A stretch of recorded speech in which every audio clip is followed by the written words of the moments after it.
Okay, let's do a quick lesson.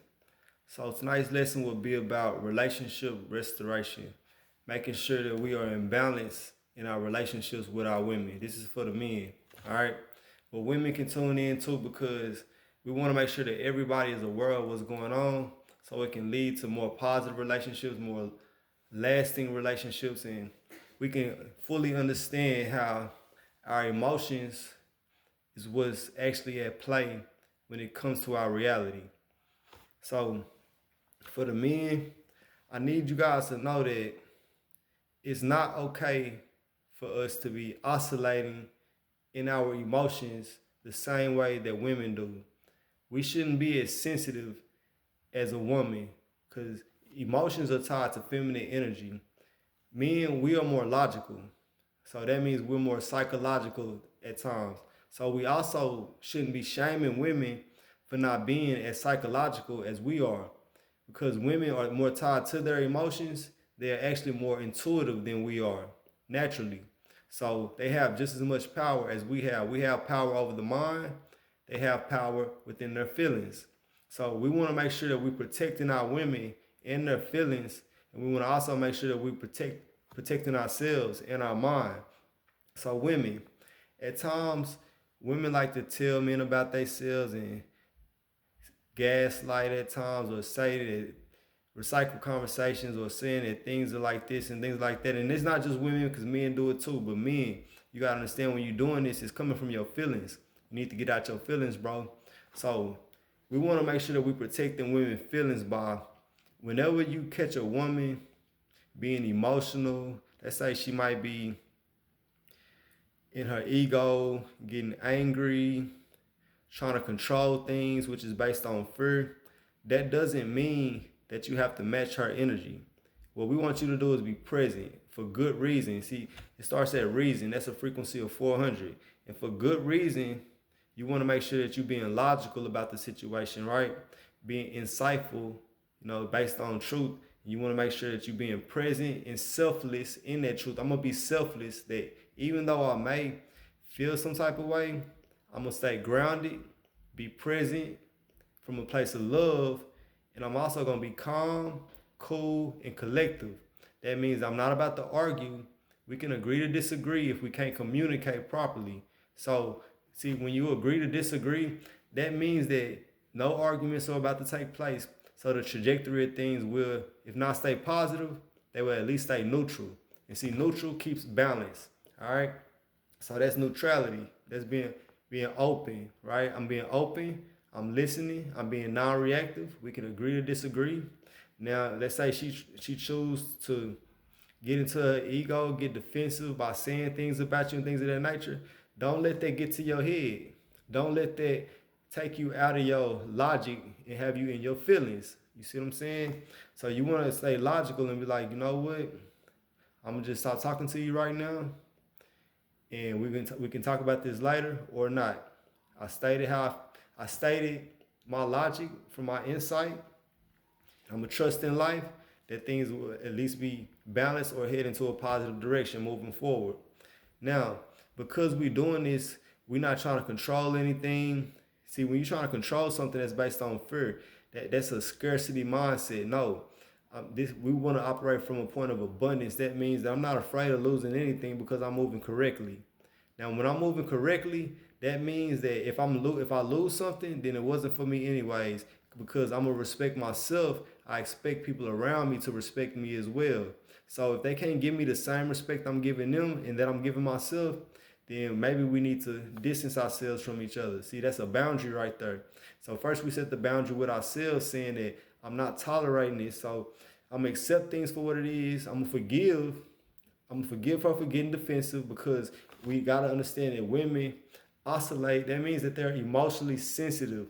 That means that you might say some things that are true, logical, and maybe even something that she might not necessarily want to hear, but you want to at least be neutral about it. Try not to be negative about it because the more negative you are, the lower the blow that she finna hit you with. She might try to bring you into shame. But if you know that you're doing everything correctly, don't let it get to your head. Stay logical, calm, cool, and collective, right? Have gratitude. Now, if she's saying something that you don't want to hear, and it might be true. Have gratitude for that. She's saying something. Now, I might not fully understand where she's coming from, but I will tolerate, I will be open, I will listen, be non-reactive, and I can think about it and think of like, okay, I'm gonna have gratitude. Okay, she's telling me something that I can improve on. Even though she's telling me in this kind of way, and I might not want to hear it that way, I can think about it and it can help me sharpen my sword on becoming a better man.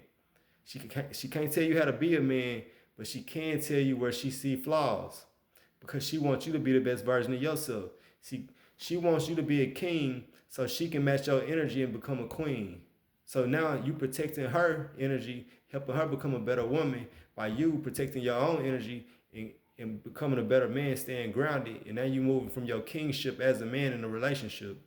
So this is how kings move. You see what I'm saying? So we operate from peace, be still. If you see things headed into a negative direction or you feeling confused about something that's going on, you want to take a deep breath, be still, be calm, be cool, be collective about things, think about it, be open, non-reactive, be present and selfless in the truth, in God, that's following God, staying connected with God, saying, okay, I'm gonna look at things from this person's point of view and see where they might be coming from. Now, if they're just attacking me and I feel like I'm under attack, and it might piss me off, you can set a boundary. I'm gonna set a boundary. If they overstep my boundary, I'm gonna distance myself. First, a little distance. If they keep overstepping my boundaries, I'm gonna distance myself more and more over time. Now we are separating. But if you want to make sure that we stay connected, I'm gonna set my boundary. Anytime you overstep that, I'm gonna distance myself, and you continue to do that because I value myself. I may have to separate from you, but because you hold that boundary and hold yourself in high value, the best thing that they will do is either fall in alignment with you, or if they can't meet you in alignment, they can just distance themselves. And that's from a point of enlightenment. That's from a point of positivity. It does not have to get negative. Now, they might be in shame later on about that, but that's okay too, because if they incorporate shame for their behavior, now they can detach from that version of themselves and become a better version. So now you helping them become a better version of themselves from that distance. You giving them a chance to be better by not feeding their ego. Because when you feed the negativity, now you feeding the ego and you making it bigger. Whatever demon, I didn't want to use that term, but whatever negative energy that's being attached to her in that moment, you're not doing nothing by feeding it if you're giving into it. So you want to detach and distance from that, set the boundary, and don't get in your feelings about it. Because, see, when you get angry about something, you get in your feelings about it, and you're not setting boundaries or distancing yourself, it's going to lead to consequences. That means that I'm about to give you a consequence. I'm about to punish you verbally or physically. You see what I'm saying? Because I'm choosing not to have to punish you verbally or physically. I'm going to just set my boundary, respect myself, and distance myself because you don't see value in me. I see value in me, and I'm going to protect my peace as a man. You see what I'm saying? And women. So we know that sometimes because y'all are emotionally sensitive, you need to realize that when you are disrespecting a man, you basically projecting your anger. When you projecting your anger onto him, you basically saying that this is the level of respect I have for myself. You get what I'm saying? So because of that, you need to really ask yourself, so if you feel like you need to disrespect somebody, you obviously feel like somebody's disrespecting you. You know what I'm saying? So now you need to really ask yourself, is this person disrespecting me, or are they telling me something that I just might not want to hear? Because if they telling me something that I just might not want to hear, now I'm allowing my ego to overpower me and I'm disconnected from my true self, and now I'm disrespecting them. So now I'm trying to bring them down to their ego because misery loves company, and now I want to bring them to where I'm at in anger because and that's what I'm doing when I'm projecting, trying to piss them off, trying to make them feel some type of way, trying to provoke them into being a certain type of way, which is not cool. That becomes a toxic relationship. That becomes a trauma bond, or I'm looking to create a trauma bond. I feel like this, I want you to feel like this, and now we both feel like this. And now you done took him out of his kingship, out of his power, now he on your level, and guess what? Because you done got him on your level, you don't have any respect for him anyways, because now you can't trust that he gonna maintain his composure as a man, because you was able to pull him out of his composure. You can't trust him to not do that again, because you are creating that dynamic. You feeding his negative side, so now it's gonna get bigger. So now what? You don't trust him. You disrespecting him. Now you don't want to submit to him. Now he has no control over you. Now, if you feel like you need to control everything as a woman and not be guided by your man, then that means you have some form of fear. Where is this fear coming from? Is it coming from generational curses? Is it coming from past relationship trauma? Where is the fear coming from? You're trying to control things when you put yourself in a relationship with a man so he can guide you in that way, or has he showed you that he can't be trusted? You see what I'm saying? Now, if he showed you that he can't be trusted, then now it becomes disrespectful, right? So now because you disrespecting him, now you basically saying I can't trust you, so I should probably distance myself from you until until you can re-earn my trust. Now I'm gonna give you time to heal that wound. Now if he chasing you, then now he has no worth. Now he has no value. Now you have to separate from him, and that's not neither one of y'all fault. But just know that he might got past relationship trauma, generational curses as well. That's bringing him to that level way more quickly, and you bringing him there. So now you guys can put each other into a dynamic where it becomes a trauma bond. So now we gotta distance ourselves from each other. And guess what? What we do after that? Then we go looking for another relationship to trauma bond with somebody else, and we never gave ourselves time to heal from the last relationship. You get what I'm saying? But when we respect ourselves, we will naturally come into alignment with somebody that's on our same level. And now we can pinpoint and see the red flags before they even come. And we can either set boundaries or distance ourselves from something that can lead to potential consequences and negativity. You get what I'm saying? The sooner we detach from those red flags, the better off it'll be for both parties. Because now you're giving that person time to heal and see where they went wrong. You can communicate and let them know from those boundaries. When they overstep them, you can distance yourself. And guess what? Now that might bring them shame. But now they can actually heal from that and make sure that in their future relationships, they don't move like that no more. And this coming from somebody that's been through it, that's done this before. You know, we don't give ourselves time to actually heal and become the best versions of ourselves. And now we push that off on the next person.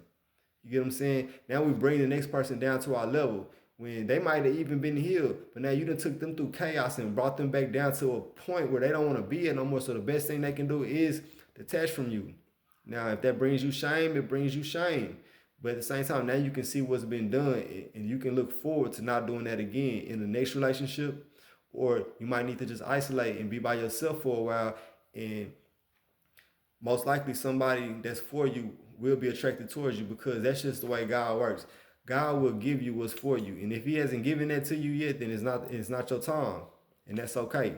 You can thank God for that. You can have gratitude for that, because we don't want to keep going through the same lessons and not learning. You get what I'm saying?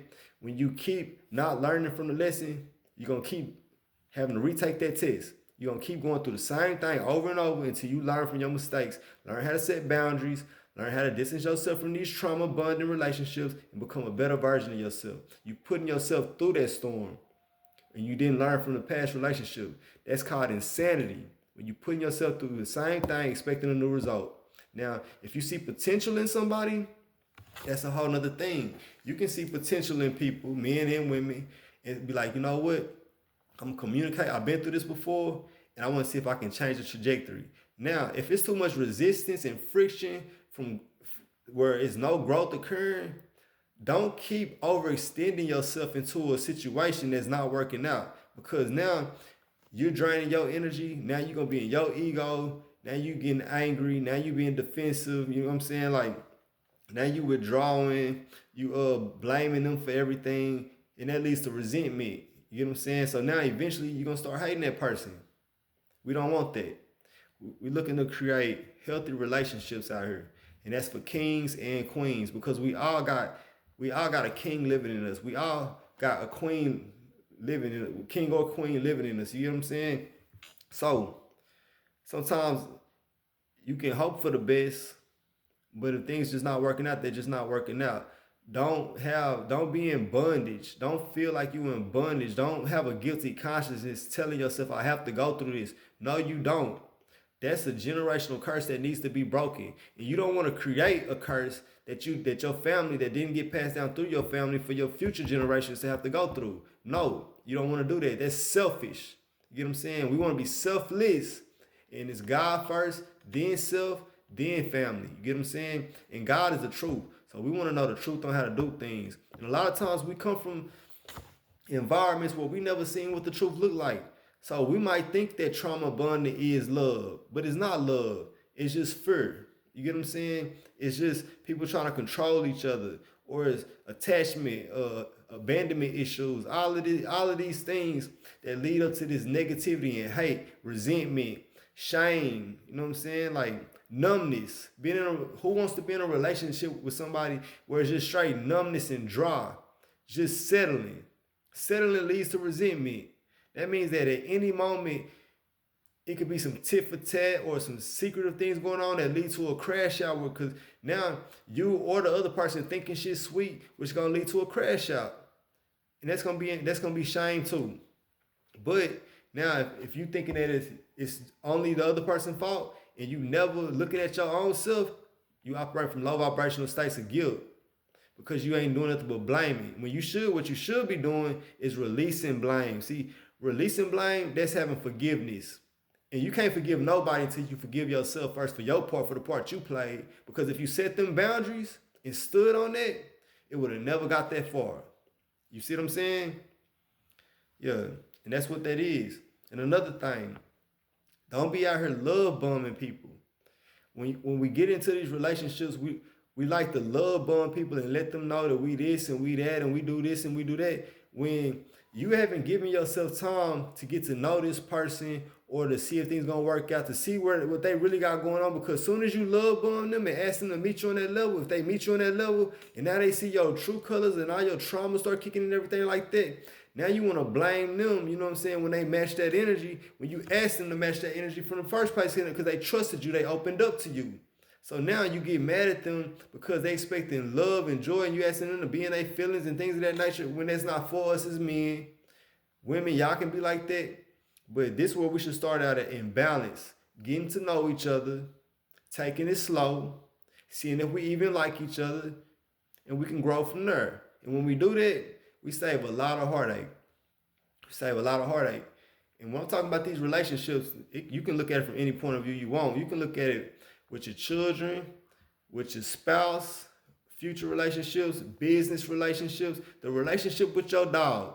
If you treat a dog a certain type of way and you wonder why it pisses every time you reach down to rub it, stop beating on the dog. And then you want to get mad at it when it pisses on the floor because it's already scared of you from beating on it from the last time. Blame yourself. You know what I'm saying? Forgive yourself. And now you can moderate and do better. Moderation is key. Practice makes perfect. Time heals all wounds. Don't think it's going to be no overnight thing. Patience. Have patience. Have grace on yourself. If you don't have grace on yourself, how you going to expect God to have grace on you?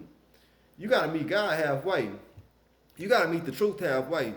And that's just how the game goes. So, for good reason, we want to solve these problems and come up with solutions. And we don't want to recycle the same conversations over and over, because when we get to recycling the same conversations over and over, that just means that you're not ready to show up. And if you're not ready to show up, then that means that you don't have the courage to show up and do the right thing. Or you're too insecure that the other person not going to do it because of some kind of past relationship that you had that still got you in a form of trauma. So now you're pushing that off on the next person. We don't want to do that neither. So I hope this makes sense. I'll show you.